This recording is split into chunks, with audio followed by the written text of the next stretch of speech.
এটাই হলো নন্দলালপুর। আর এই জায়গাটি দেখতে পাচ্ছেন, এটা হচ্ছে নন্দলালপুরের পুরাতন ঠিকানা। তো আজকে তো যাব নতুন ঠিকানায় নন্দলালপুর, সেখানে তো এই রাস্তা হয়ে যাব। তো ঠিক আছে, আমার সঙ্গেই থাকুন, চলুন এবার যাওয়া যাক নতুন ঠিকানায় নন্দলালপুর। এই চরটি ফরিদপুর জেলার চর ভদ্রাসন উপজেলার নারকেলবাড়িয়া ইউনিয়নে অবস্থিত। এটি ফরিদপুর জেলার অন্তর্গত হলেও ফরিদপুরের থেকে ঢাকা জেলার বেশি মনে হয়, কারণ ঢাকা জেলার দোহার উপজেলার কাছাকাছি 20 মিনিটের নদী পার হলেই দোহার উপজেলা। অত্র অঞ্চলের মানুষজন বাজার করার জন্য নদী পার হয়ে নারিশা, মেগুলা ও জয়পাড়ায় আসে। চরে উৎপাদিত ফসল বিক্রির জন্যেও এই বাজারে আসতে হয়। এই গ্রামটিতে বর্তমানে 180 থেকে 200 ঘর আছে। এই গ্রামের মানুষজন কৃষিকাজ, মৎস্য শিকার ও গবাদি পশু পালন করে জীবন ধারণ করে। কৃষিকাজের মধ্যে উল্লেখযোগ্য ফসলগুলো হলো শীতকালীন ফসল, যেমন লাউ, কুমড়া ও বিভিন্ন জাতের ডাল, শাকসবজি ইত্যাদি। পদ্মা নদীর মাছ শিকার তাদের জীবিকার প্রধান উৎস। এই চরের প্রত্যেকটি পরিবারের কাছে একটি করে নৌকা থাকে, কারণ বর্ষায় এই চরে পানি উঠে, তখন এটি দিয়ে পারাপার করতে হয়। এত কষ্টের মাঝেও এই চরের মানুষদের অর্থকষ্ট লাঘব করার জন্য গরু পালন একটি প্রধান জীবিকা হয়ে দাঁড়িয়েছে ও নতুন নতুন ফসল উৎপাদনও শুরু করতেছে। চরের বাইরে থেকেও মানুষজন এখানে জমি প্রতি বিঘা 2 থেকে 4,000 করে বর্গা নিয়ে চাষাবাদ শুরু করছে। এতে এ চরের মানুষদের একটি বাড়তি আয় হচ্ছে। এই চরের মানুষরা তাদের বাড়ি করার জন্য অন্যের জমি প্রতি বছর 1,000 টাকা চুক্তিতে নিয়ে বসবাস করে। গ্রামটি দেখতে অনেক সুন্দর, যেদিকে তাকানো যায় শুধু সবুজ আর সবুজ। নতুন নতুন বাড়িঘর হওয়ায় গাছপালা কিছুটা কম, কারণ এই জায়গায় বসতি স্থাপন হয়েছে মাত্র 2 বছর আগে। তো চলুন এবার এই গ্রামটি বিস্তারিত দেখি। এই চরটি হচ্ছে নন্দলালপুর। এর আগেও আমি নন্দলালপুরের একটা ভিডিও করছি, তবে সেটা হচ্ছে আপনার অন্য প্রান্তে। তো নন্দলালপুরের আরও একটা অংশ হচ্ছে এই চরটা। আমি আপনাদের এই চরটা দেখাচ্ছি এখন। দেখুন এই চরটা, আর বাড়িঘর তো আছেই, দেখবেন এই যে বাড়িঘরগুলো। তো এই চর নিয়ে আজকে সারাদিন ভিডিও করব এবং আপনাদের দেখাবো এই চরের মানুষজনের জীবনযাপন, এই চরের কি কি আবাদ হয় এবং এখানকার মানুষরা কিভাবে তার জীবন নির্বাহ করে। তো সে নিয়ে আজকে আলোচনা হবে। তো সে পর্যন্ত আমার সঙ্গে থাকুন, আমি আপনাদের একটা একটা করে সব কিছুই দেখাবো। এই ভিটেগুলোতে এখন কোনোই, এই যে এখানে লাউ শাক দেখতেছেন, লাউ শাক লাগানো হয়েছে, আবার কলা গাছগুলো লাগিয়ে রাখছে।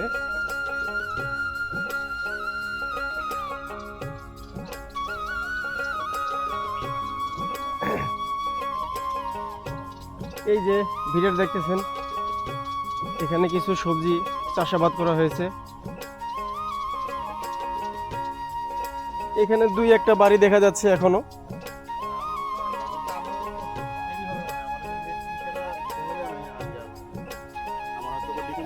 এই যে এখনো কয়েকটা বাড়ি আছে এখানে।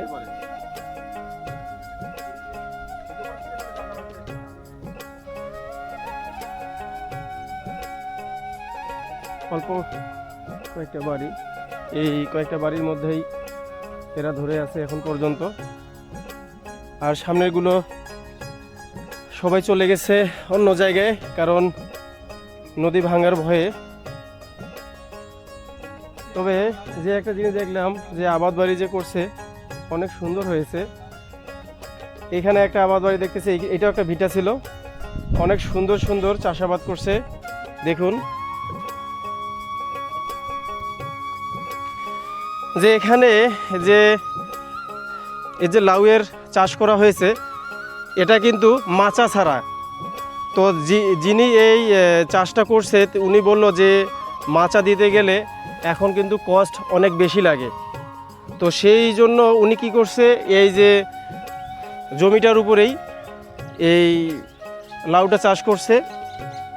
আর লাউয়ের ফলনটা আপনারা দেখেন, এই যে অনেক বড় বড় লাউ এই মাটিতেই আছে এবং অনেক সুন্দর। অর্থাৎ কম খরচে আপনার এই লাউয়ের যে চাষ চাইলে আপনারা করতে পারেন। আমি দেখলাম যে অনেক ভালো হয়েছে, অনেক সুন্দর হয়েছে আর ফলনও অনেক ভালো। তো আমি আপনাদের আরও কিছু দেখাই। এই জায়গাটাতে দেখুন,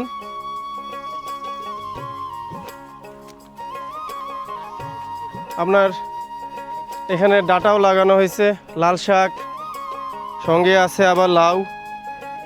মাচা দিতে হয়নি, লাউ একেবারে অনেক সুন্দর ফলছে। ছোট ছোট লাউ, এর মাঝে বড়ও দেখতেছি। এই যে একটু দেখুন, এই যে ছোট, এটা ছোট, এরকম অসংখ্য লাউ এখানে আছে। এই যে এইখানে দেখেন ছোট লাউ, এই সম্পূর্ণ জায়গাটাতেই আছে, সম্পূর্ণ জায়গাটাতেই উনি করছেন লাউ। তো ঠিক আছে বন্ধুরা, কেউ যদি এভাবে লাউ চাষ করতে চান তাহলে অবশ্যই পারবেন, কারণ মাটির উপরেও লাউ চাষ করা যায় মাচা ছাড়াই। এই যে এখানে একটা দেখাচ্ছেন উনি, এই যে কত সুন্দর লাউ, একেবারে তাজা। ওই যে ওইদিকে আরও আছে, অনেক লাউ এখানে আছে। এই যে ছোট ছোট লাউ, ওই যে কাকা দেখাচ্ছেন, এই যে ছোট ছোট লাউ, এই যে লাউটা ছোট, ওই যে সামনে আরো কয়েকটা লাউ গাছ। এই যে লাউ, এখানে দুইটা বড় লাউ, তিনটা, ওই যে একটা ওইখানে ধরা শুরু হয়েছে মাত্র। দর্শক আপনাদেরকে একটু দেখানোর এটা কি আপনাদের ক্ষেত? ও, এটা কি আপনাদের ভিটে ছিল? এটা আমার ভিটা ছিল না, এটা অন্যরা নদীর ভয়ে চলে গেছে। হুম। হ্যাঁ, এখন এগুলা পতিত ছিল কয়েক বছর, এগুলাতে এই দেশের কৃষকেরা কিছুই করতো না। আমি এখানে প্রথম আইসা এই পরিত্যক্ত বাড়িতে এই পেঁপের বাগানটা করছি, আর এদিকে এই 10 বিঘা নিয়ে এগুলো করছি। 10 বিঘা জমির উপরে? হ্যাঁ, মানে বাড়ি, এগুলো বাড়ি সব পরিত্যক্ত, নদী ভাঙ্গার ভয়ে মানুষ চলে গেছে। আপনি কোথা থেকে আসছেন? আমি আসছি লক্ষ্মীপুর থেকে। লক্ষ্মীপুর থেকে? লক্ষ্মীপুর বলতে নোয়াখালী লক্ষ্মীপুর? জি। ও, কত বছর হয়েছে এই জায়গায় আসতে? বছর খানিক। 1 বছর হয়েছে? হ্যাঁ, এর আগে তো এগুলো কেউ হঠাৎ এখানে আসার কারণটা কি? এটি একটা শখ আছে পেঁপের বাগানের, পেঁপের বাগান করার। সুউচ্চ জমি লাগে, সস্তায় সুউচ্চ জমি অন্যান্য এলাকায় পাওয়া যায় না। আর পেঁপে তো আপনারা জানেন পানি, বৃষ্টি এবং অধিক পানি হলে এই গাছটা মরে যায়। তো এখানে একটু উঁচু জায়গা দেখলাম, এসেও আসলাম। তবুও প্রথম বছরে একটু অভিজ্ঞতার অভাবে একটুখানি লস হচ্ছে। ওই যে বাগানটার পশ্চিম কর্নারটা জোয়ারের পানি উঠছে, এখন আমি সিদ্ধান্ত নিয়েছি ওই বাড়ি গিয়ে উঁচু ট্যাগগুলো, এরা ট্যাগ বলে আর কি, উঁচুগুলোতে লাগাবো, নিচুগুলোতে সবজি করব, এটাই প্ল্যান আমার। এই জমি কি কিনে নিছেন? না, বর্গা? এগুলো বর্গাও না, এগুলারে এরা খাজনা বলে, রেন্ট, ভাড়াকে এরা খাজনা বলে প্রচলিত। বিঘা প্রতি কত নিছে? 2000 নিচে। এখন সামনের দিকে 4000 হাঁকাইতেছে, 4000 দেওয়া লাগবো আগামী বছরে। ও, আর দিবেন আপনাকে জমি? দিবে না হয়তো। আপনি 10 বিঘা জমি কত টাকায় নিছিলেন? 10 বিঘা তো 20,000। 20,000 টাকা দিয়ে? হুম। আর এখানে এসে আপনি চাষাবাদ করে সেগুলো তুলতেছেন। উর্বর করছি, আপনি কি একাই আসছেন না আপনার পরিবার সহকারে আসছে? পরিবেশ সহকারে আসছে। আহ, তাহলে আপনি আসছেন নোয়াখালীর লক্ষ্মীপুর থেকে। আপনার নামটা কি আঙ্কেল? আনোয়ার হোসেন। আনোয়ার হোসেন। তা আপনি এখানে আসার মূল কারণ হচ্ছে এখানে এই যে ফাঁকা জমিটাতে আপনি ফসল ফলাবেন, বিশেষ করে ওই যে রবি শস্যটা। আগে গতবারে লাউ লাগাইছি, বিক্রি করছি 80, 70, 60, 50। এখন কেমন চলতেছে দাম? এখন লাউ একদম, আমার গতবারে দেখা দেখি এখানে সবাই চাষ করছে এখন 20-30 টাকা লাউ একবার ডাউন। প্রতি লাউ 20-30 টাকা করে পড়তেছে। আজকের বাজারে আর কি, আগে আরো বেশি তো 50-60 ছিল। আবার চাচার কাছে আসলাম, লাউ চাষ যে উনি করছেন কত কম খরচে করা যায় সেটা দেখলেন। উনি এছাড়াও আরও পেঁপে বাগান লাগাইছে এই জায়গায়, এবার সেটা দেখতে যাব। তো চলুন এবার ওই সবজিটা দেখি। প্রিয় দর্শক, আনোয়ার চাচার এবার পেঁপের বাগানে আসলাম। তো চলুন এবার পেঁপে বাগানটায় দেখে নেই। বাগানের আয়তন তেমন একটা বেশি না, যদি দেখাই আপনাদের হচ্ছে এইরকম।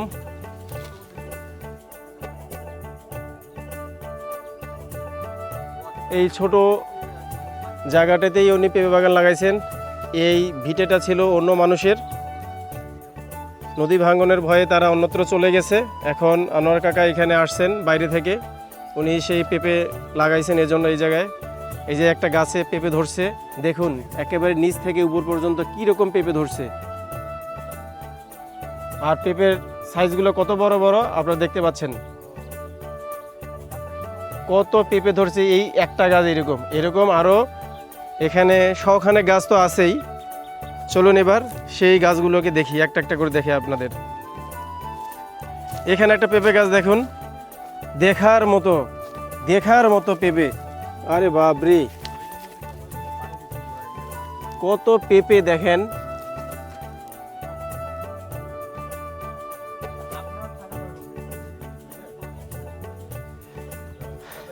অবশ্য মাঝে মধ্যে দুই একটা পেঁপে গাছে পেঁপে নাই, এটাতে শুধু ফুল। আর এইখানে দেখেন পেঁপে।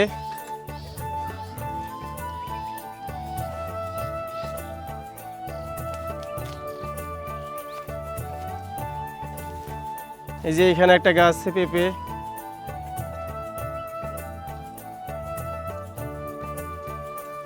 এখানে প্রত্যেকটা গাছেই অসম্ভব রকমের পেঁপে ফুলছে।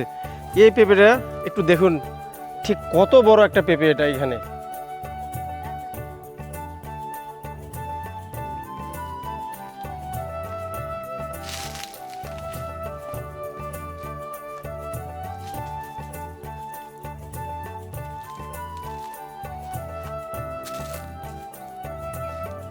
দর্শক বন্ধুরা দেখতে পাচ্ছেন আনোয়ার কাকার সেই পেঁপে বাগান।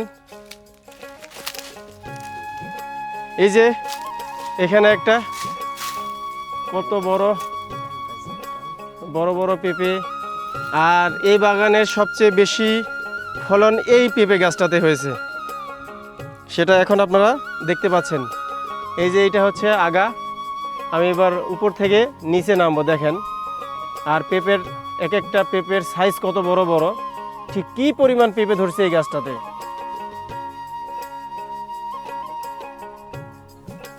এই পাশেও কয়েকটা পেঁপে আছে।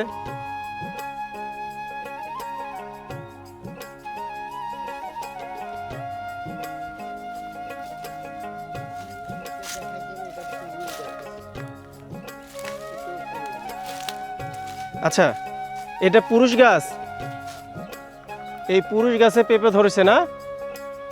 আচ্ছা আচ্ছা। এই যে দেখুন এখানে একটা পেঁপে গাছ কি পরিমাণ ধরছে। যে কাকা আমাদের নিজেই দেখাচ্ছেন ওনার পেঁপে বাগানের পেঁপে গাছগুলো কি রকম ফলছে সেটা নিজেই দেখাচ্ছেন। এখানে একটা পেঁপে গাছ পড়ে গেছে, তারপরও দেখেন গাছটা পড়ে গেছে, তারপর আপনারা দেখেন কি পরিমাণ। আর একটা পেঁপের সাইজ কত বড় কত বড়। হ্যাঁ আরো এরকম এখানে অনেক গাছ ছিল, এখন তো অনেকগুলো গাছ আবার নষ্ট হয়ে গেছে।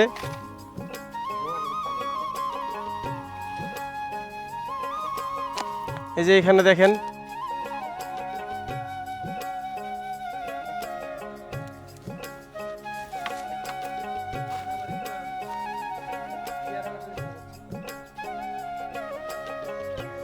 আমি এই একটা পেঁপে দেখাবো আপনাদের, গাছ পাকা পেঁপে। দেখুন এখানে একটা পেঁপে গাছ পাকা, এখানে দুইটা।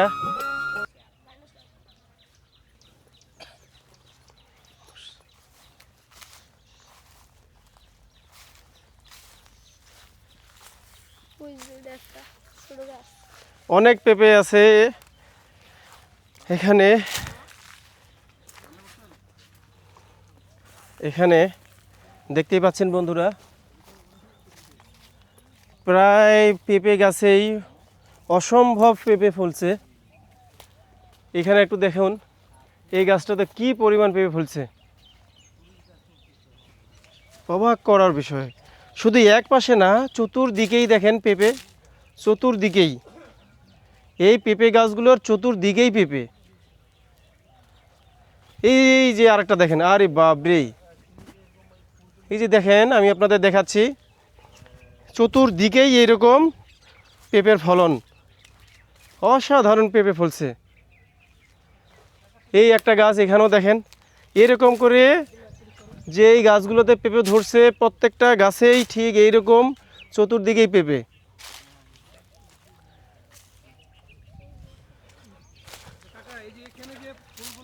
এই যে এখানে একটা পেঁপে গাছ, কত ছোট পেঁপে গাছ, আর আপনারা পেঁপে দেখেন এরকম করে চতুর্দিকেই পেঁপে আছে এই গাছটারও। একটা কালচার আছে বা একটা লোক মুখে শোনা যায় যে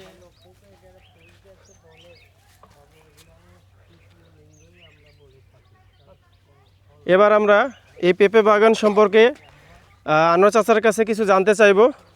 তো চলুন এবার আনোয়ার চাচার সঙ্গে কিছু কথা বলি। কাকা, আপনি এই পেঁপে বাগানটা যে করছেন, এটা আয়তন কতটুকু হবে? এটা 1 বিঘা হবে, এটা প্রথমে 1 বিঘা এটাই। আর এখানে কতগুলো পেঁপে চারা গাছ লাগাইছেন? এখানে 250 পেঁপে চারা লাগাইছি। প্রতি 4 তন্ত্র যদি লাগানো হয় তাহলে 1 বিঘাতে 300 গাছ লাগানো যায়। আর যদি 5 তন্ত্র লাগান তাহলে 250 চারা, 50টা ডিফারেন্স থাকে। আপনার প্রাথমিক অবস্থায় কত টাকা খরচ হয়েছিল? আমার 50-60 হাজার টাকা খরচ হয়েছে। আর এই পর্যন্ত কত টাকা উঠছে? উঠছে ধরেন আমার এই পর্যন্ত 40-50 হাজার টাকা আসছে। আসছে। হ্যাঁ, আর এখনো তো পেঁপের গাছে যথেষ্ট পেঁপে দেখলাম। ইনশাল্লাহ তো আছে। আশা করি যে আপনার এই বাগান থেকে আর কত টাকা আসতে পারে? যদি ঠিকমতো সিজন পাওয়া যায়, রোজা বা গরমকালে পাওয়া যায়, আরও 1-1.5 লাখ টাকা আশা করি আর কি।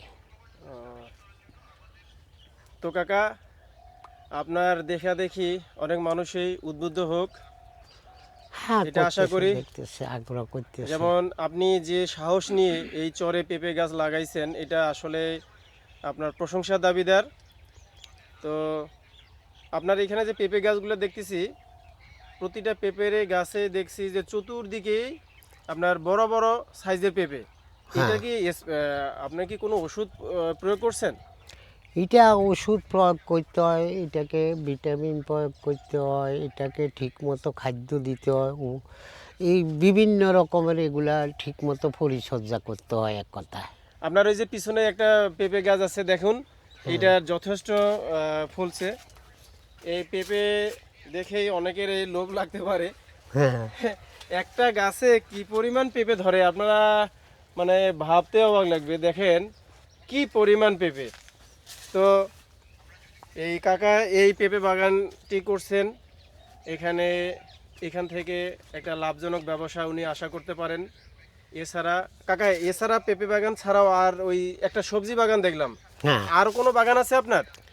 না, আমার মেইন পেঁপে, তার পাশে লাউ, আবার কিছু ওই পরিবেশের কারণে প্রথম বছরে দেখলাম এইভাবে লাগাইলাম, নিচুতে জমিতে জোয়ারের পানি উঠে গাছগুলো নষ্ট হয়ে যায়, যে এই সাইডেরগুলা, বুঝছেন?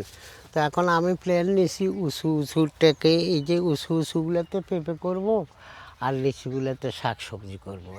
এই আমার মেইন মূল হলো আমার পেঁপে পেঁপে। পেঁপে তো পাশাপাশি ওগুলো সহযোগী আর কি করতে। আচ্ছা, ঠিক আছে কাকা, ভালো থাকবেন। আপনারা ভালো দোয়া থাকেন। করি আপনার আপনি সার্থক হন, আর এরকম পেঁপে আপনি ফলান। তো ধন্যবাদ আপনাকে, ভালো থাকবেন। হ্যাঁ, হ্যাঁ, আপনাকেও ধন্যবাদ। এই পেঁপে বাগানটা দেখে আমি নিজে অবাক হচ্ছি যে পেঁপের গাছে যে পরিমাণ পেঁপে ধরছে, এটা আমি কেন, যে কোনো মানুষের পক্ষেই সম্ভব নয় যে এটা দেখে সে স্থির থাকতে পারে, তারও অবাক লাগবে। আপনি দেখেন পেঁপে গাছগুলোতে মানে ফলছে, তা ফলছে এক পাশ দিয়ে না, একেবারে চতুর্দিকে একই রকম ফল, চতুর্দিকে এরকম অসংখ্য পেঁপে গাছে ধরছে, অসংখ্য পেঁপে, কিছু লম্বা আকৃতির পেঁপে, আবার কিছু গোল আকৃতির পেঁপে, এরকম করে বাগানটাতে আছে পেঁপে গাছ।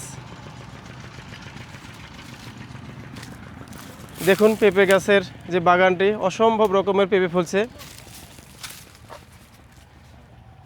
তো যেটা বলতে চাই, আসলে মানুষ চাইলে অনেক কিছুই করা সম্ভব। যিনি পেঁপের এই গাছগুলো এখানে বুনছেন, ওনার বাসা কিন্তু এখানে না, ওনার বাসা এখান থেকে আরও 4 থেকে 450 কিলোমিটার দূরে। উনি এখানে আসছেন এই চরটাকে আবাদ করার জন্য। তো উনি প্রথমবারেই এই পেঁপে গাছগুলো লাগাইছে, লাগানোর পর দেখুন কি পরিমাণ পেঁপে ফলছে। এর আগে দেখালাম লাউর বাগানটা, ওইটাতেও অসংখ্য পেঁপে ফলছে। তা আসলে মানুষ চাইলে সব জায়গায় সব কিছু করতে পারে, এই শুধু থাকতে হবে প্রচেষ্টার মাধ্যমেই অনেক কিছু সফলতা অর্জন হয়। তো ঠিক আছে বন্ধুরা, এই গ্রামে আর কি কি আছে এবার সেগুলো দেখব। প্রিয় দর্শক, এই পেঁপে বাগান দেখা শেষ করে আমি রাস্তা দিয়ে যাচ্ছি। এই গ্রামটার নাম কিন্তু হচ্ছে নন্দলালপুর। তো দেখুন এখানে আরও একটা লাউয়ের ক্ষেত। দেখুন এখানে কোনো মাচা কিন্তু নাই এই জায়গাতে, সম্পূর্ণ ক্ষেতটাই দেখেন প্রথম থেকে শেষ অবধি দেখাচ্ছি, কোনো মাচা নাই, কিন্তু এখান থেকেই এর লাউয়ের সেই প্রচুর আবাদ বাড়ি হচ্ছে এই জায়গায়। লাউ পর্যাপ্ত লাউয়ের যে চাষাবাদটা আপনি দেখুন এখানে একটু ভিন্ন আঙ্গিকে করছে, মাচা ছাড়াই লাউ হচ্ছে। এই সম্পূর্ণ জায়গাটাতেই হচ্ছে লাউয়ের চাষাবাদ করা হয়েছে। এই যে দেখুন, আর এইদিকেও একটা ভিটে মাটি আছে, ঘর নাই, ঘর সরাই নিছে, এখানে একই অবস্থা। এই গ্রামটাকে দেখুন, একটু তেমন গুছানো গ্রাম না। নদীর কিনারে যাদের বাসা ছিল তারা ওই নদীর কিনার থেকে দ্রুত সরে এসে কোনো রকম আর কি একটা জায়গায় আশ্রয় নিয়েছে। এই জন্য বাড়িঘরগুলো এলোমেলো। এখানে কত সুন্দর একটা বড়ই গাছ, পাশেই একটা বাড়ি, এবং বাড়িটার আশেপাশে দেখুন গাছপালা কীরকম, আর গাছপালাগুলো একেবারে অনেক সুন্দর সবুজ।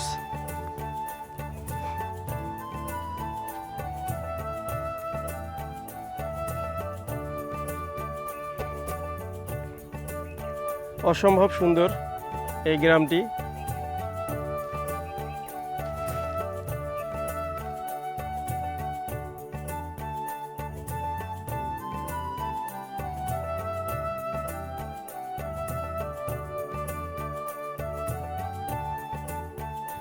এটাই হচ্ছে ধান ভাঙানো মেশিন।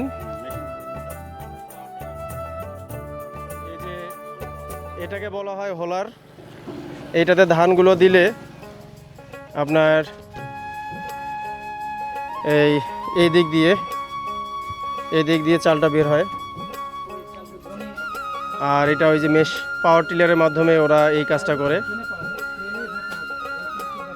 এখানে একটা বাড়ি দেখুন, এবং বাড়ির পাশেই কীরকম গাছপালা।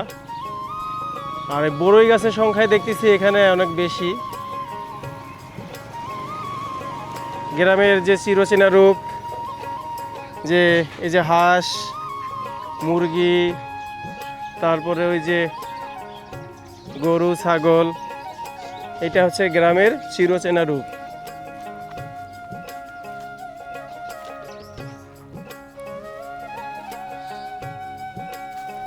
এই যে এখানে মুরগি,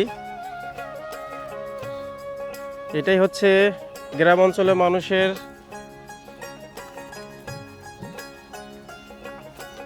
অর্থের একটা বড় অংশ যোগান দেয়।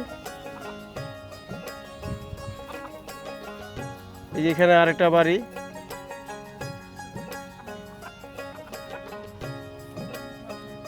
আবার ওইদিকেও দেখতেছি নতুন বাড়ি ঘরে উঠতেছে, দেখতে পাচ্ছেন বন্ধুরা।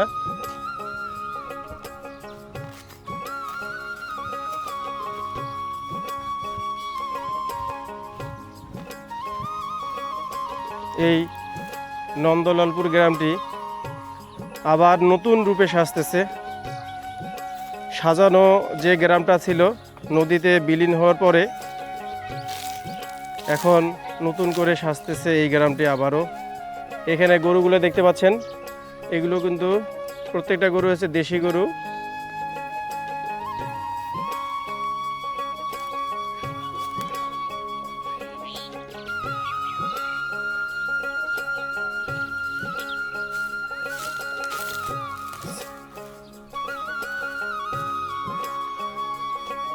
ওই সামনেও আরও অনেকগুলো গ্রাম আছে, তো আজকে আর ওই দিকে যাব না।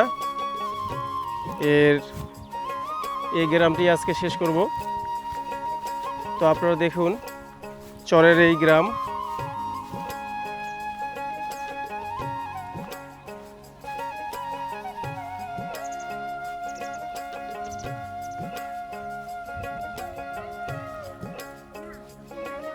নতুন বাড়ি তোলার কারণে বাড়িটা এখনও গুছাতে পারে নাই।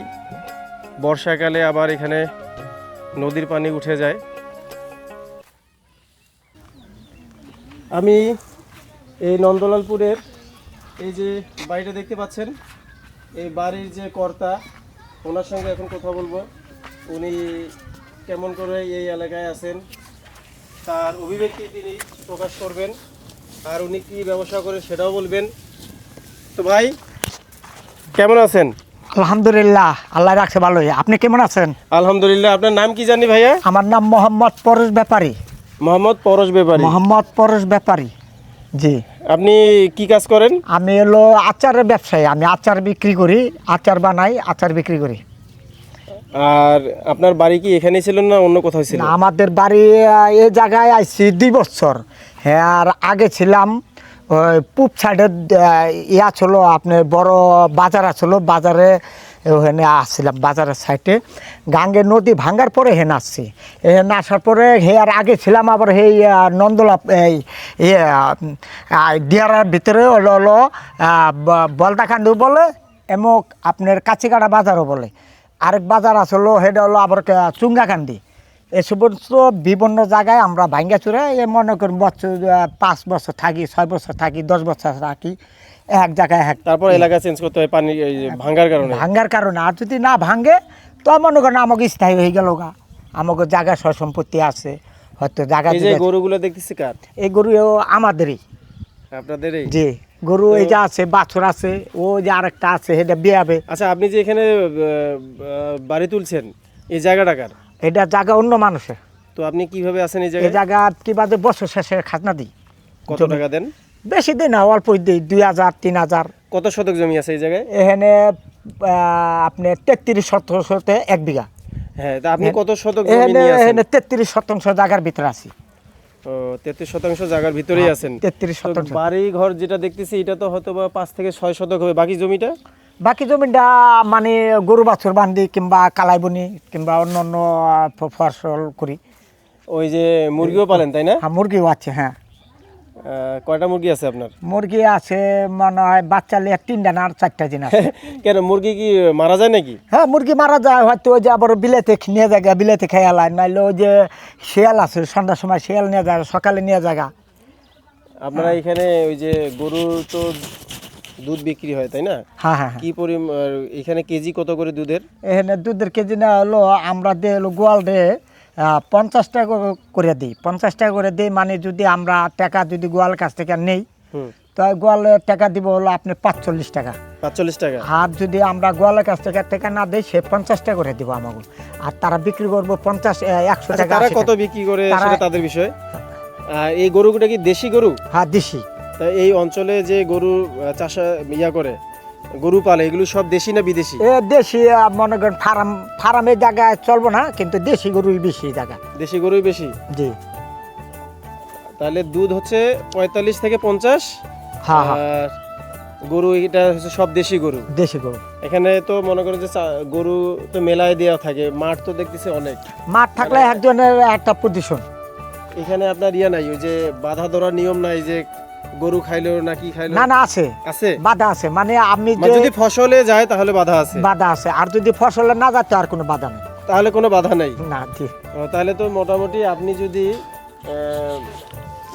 কয়েকটা গরু পালেন কিংবা হাঁস মুরগি পালেন আর এই আবার অনুসারে কিছু আবাদবাড়িও করেন, তাহলে তো আপনার কষ্ট থাকার কথা না।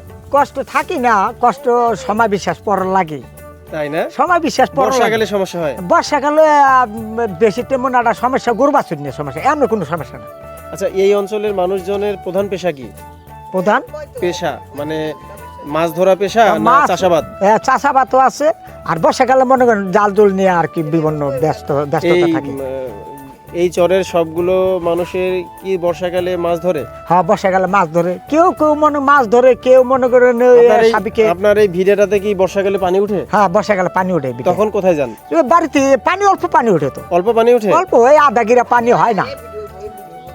পানি বেশি হলে মনে করেন মাঝে হয়, আবার বেশি না হলেও মনে করেন গিরান নিচে নামে হয়, আধা গিরা পানি হয়। আপনাদের এই যে বাড়িগুলো দেখতেছি আবার কিছুটা উঁচু করা, এই কারণেই মনে হয় উঁচু, তাই না? হ্যাঁ হ্যাঁ হ্যাঁ এটি হলো আবার আপনি কি করতেছেন এখন? এখানে হলো আচার জাল দিতেছি। আচার জাল দিচ্ছেন? জি। এটা কিসের আচার? এটা হলো আমের ফলি আচার। আম শুকনো আম।